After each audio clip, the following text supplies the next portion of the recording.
Yeah. Thank you. Thank you, Right Honorable Speaker.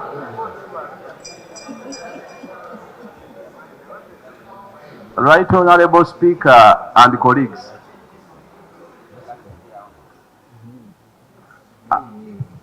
It is saddening, and I want to confirm that Kiteezi is a parish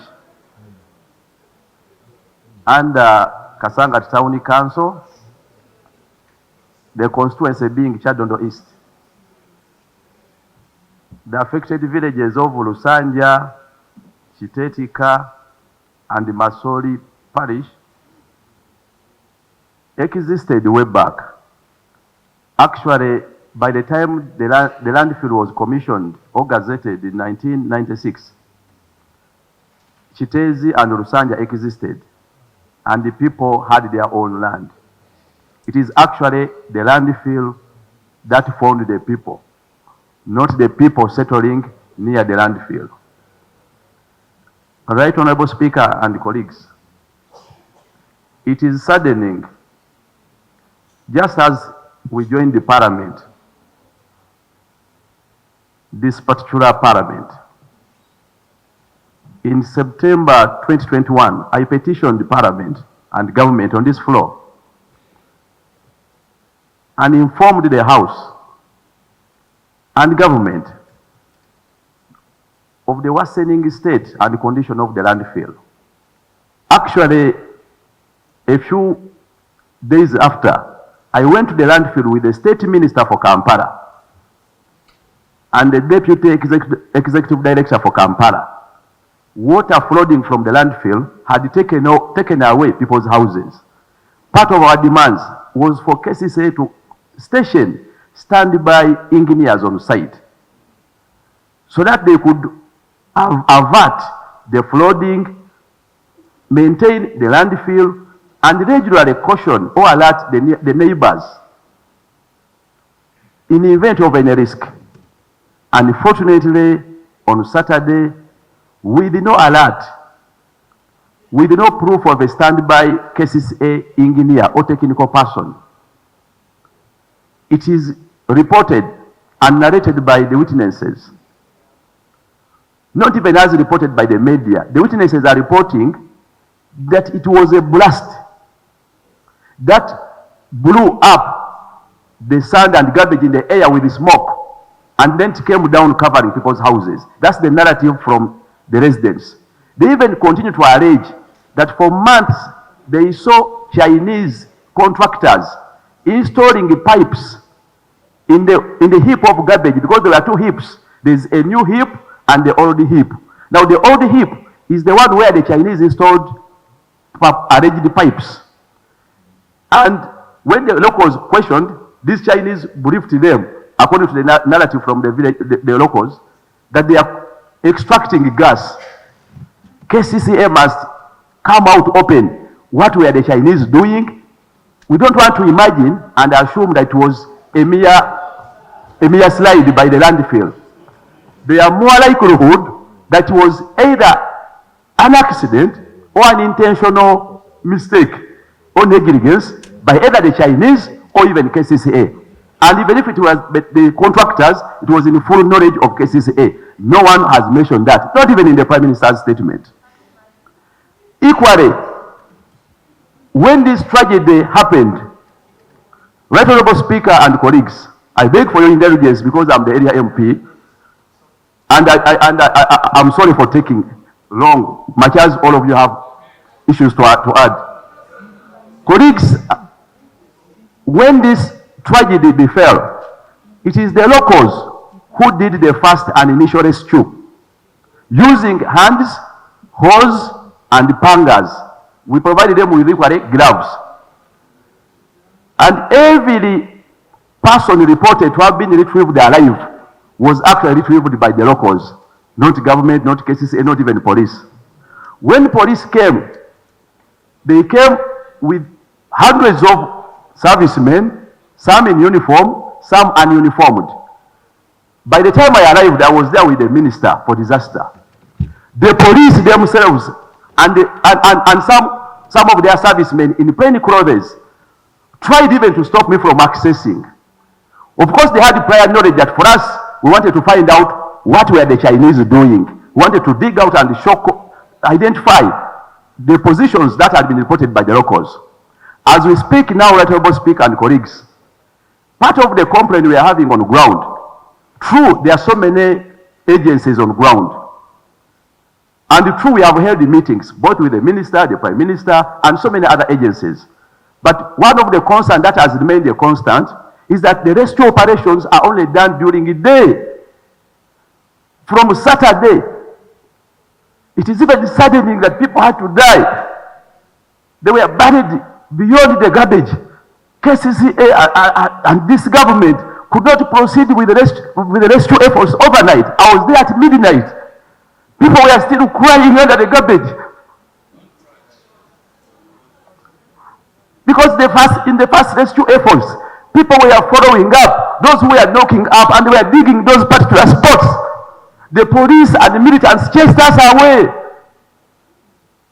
They chased us away, and I've been telling them and the minister that allow these locals to point at their houses. Maybe when you dig there, you can save some remaining lives. It has not happened. Right Honorable Speaker and colleagues, what we had is a purported condolence message from Mr. Museveni, alleging that these are encroachers encroachers near the landfill. These are lawful owners with land titles. Majority are owners of Milo and some Bibanja owners. It is very saddening to find your people being branded encroachers after being killed by the state.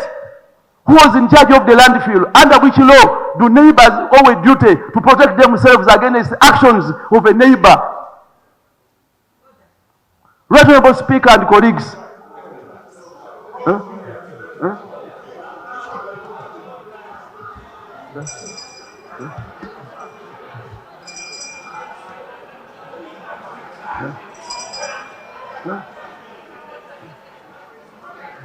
Honorable Parliament, let the area member of Parliament. I know emotions can run high on some of these situations, but let's listen. Honorable, you can try to conclude. Right Honorable Speaker and colleagues, our immediate prayer is for government to initiate rescue efforts day and night, because these are lives. We don't want to say we have lost all the hope, much as our hope has reduced. But at least rescue efforts can go on day and night. On Saturday, the minister was there and KCC and other agencies. They promised to commence rescue efforts overnight and pledged to offer light. I heard the Prime Minister, the minister thanking KCCA. They brought trucks for lights. When I went to the site around midnight, the generator for the truck, the generator for the lights was not working and functional. And neither was anyone standing by to even operate the machines. We are demanding that this rescue effort must be done day and night. Equally, for a number of our people who were injured during this crisis, we heard of condolences and support of 200, now 1 million. In this country, where can you get medication with a lost wound where can you get medication at 1 million? Let's talk about treating our people fully.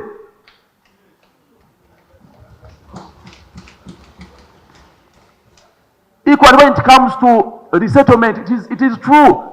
There are some few houses which are closer to the landfill, and indeed they are at risk.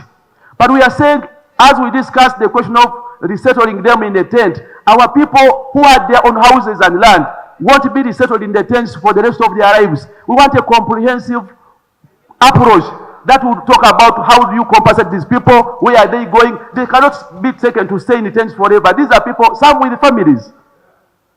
When it comes to equally those in the tents, the tragedy befell on Saturday. The whole of Saturday, they had promised with the Red Cross and others to put a tent. Honorable Speaker and colleagues, the tent was placed in the night. Most of the victims had to seek shelter from neighbors. I was there overnight. And even when the tent was raised, the Minister for Disaster had promised that they're going to offer beddings and other items. They were only delivered yesterday, some of them. Just yesterday, and it be fair on Saturday. Where is the preparedness of government? Because these are lives. And that's why the minister is mentioning a small number. Because people don't see hope in going in that would be tent. They don't see any hope because by Saturday, even when they raised the tents, there was nothing inside the tent. Even the toilet came 7 hours later, the portable toilet.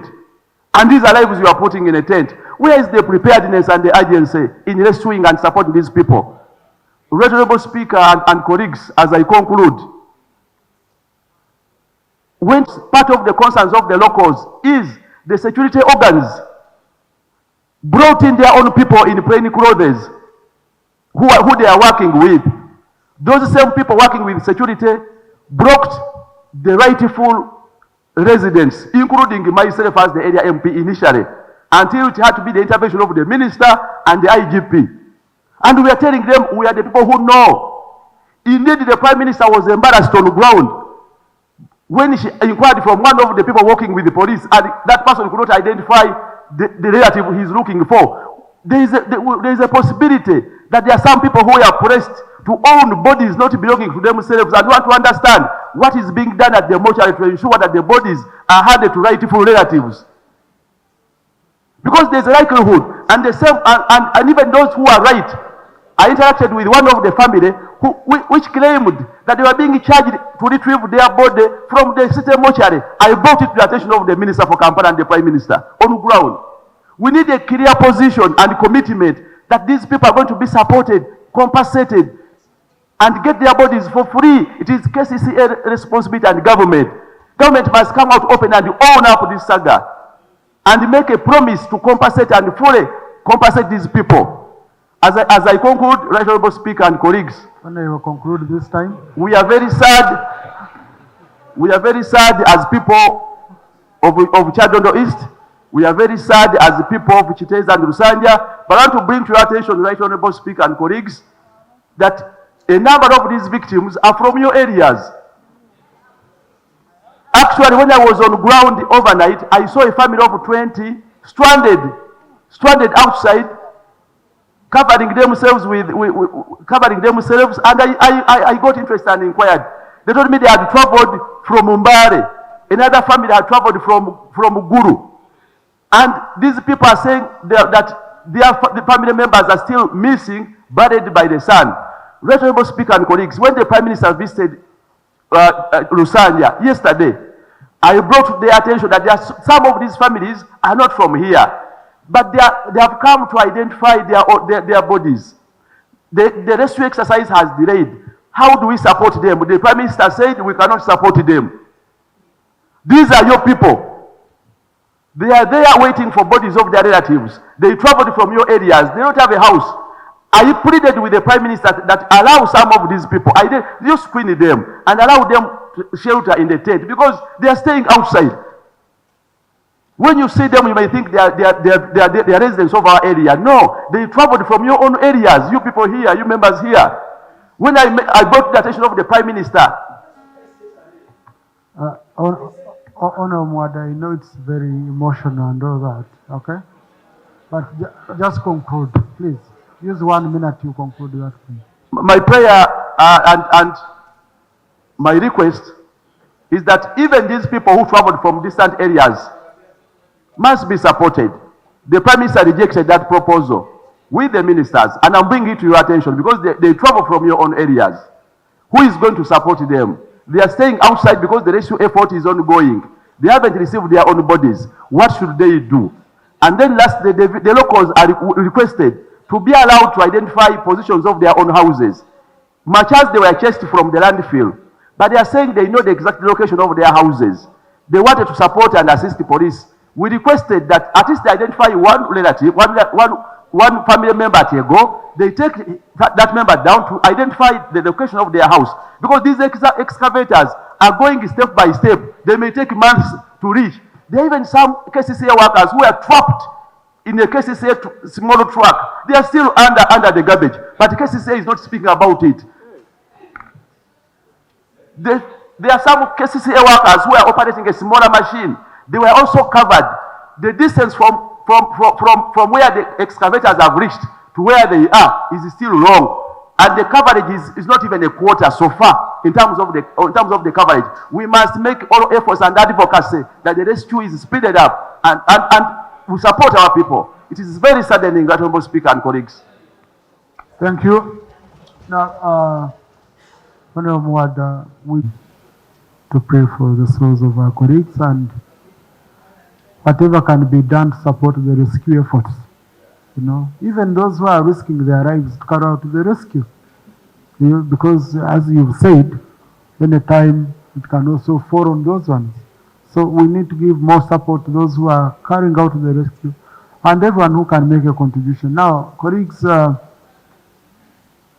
from the submission of Honorable Mwada and the Minister for Shadow Minister for Kampala, I think I'll just first request for quick responses because some of the issues don't need to get lost into the major issues. No, Honorable Abdallah, you know, in your area, that's where they are planning to take. So I will give you a chance. But let me first ask the Minister for KCCA because some of the allegations made need to be cleared on the spot. Then the Minister for Disaster also comes. Thank you very much, Right Honorable Speaker. Right Honorable Speaker, the Minister of Kampala in 2018 had reached to its capacity. There was need to decommission it at that time. Unfortunately, there was no resources allocated towards this activity. However, KCC went ahead to identify and procure land in Dondo. This such Kiteezi land is used by Mukono, Kampala district, Wakiso, and some other areas because Kiteezi is located in Wakiso district. So we share the landfill. Going forward, compensation, I think the Prime Minister talked about the compensation of those people, but this is still an emergency. We cannot talk about the compensation when we still have bodies down there. And we still to register all those people who are there. That's why we requested you boss to come on board to assist us, tell us how many people are there and how many should we, and how many are we expecting there. Because right from Saturday, they were telling us 1,000 people, 2,000 people. That is a small area. We don't know how many people were affected. My area MP has said that there was no person from KCCA for maintenance. But you've said, as you are ending up, that KCCA, the truck was also down there. So that means that statement cannot be true. There was a maintenance truck which was on board, which was also affected. We have not talked about it because it's still down there, and when we are counting, we also say our vehicle is still down there and our people are still down there, the KCCA people. Yes. About the Chinese who are on site, Right Honorable Speaker and members, I've not seen any Chinese on site, and I cannot comment on that. Those are just allegations. Because we don't have any investor around there by a Chinese. There is no Chinese there on site.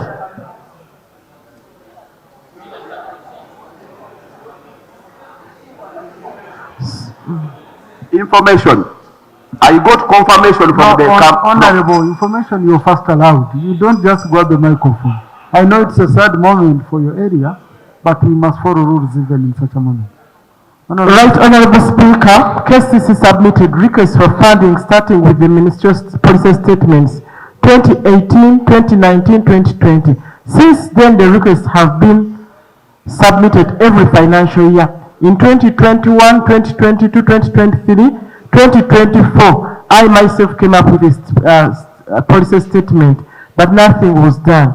We were referred back as unfunded priorities. The Parliament Committee recommended that an allocation of 20 billion be extended to KCCA in 2019-2020. A budget to enable authority commence on the proposed interventions and that funding gap be spread over the multiple financial years. However, this remained as an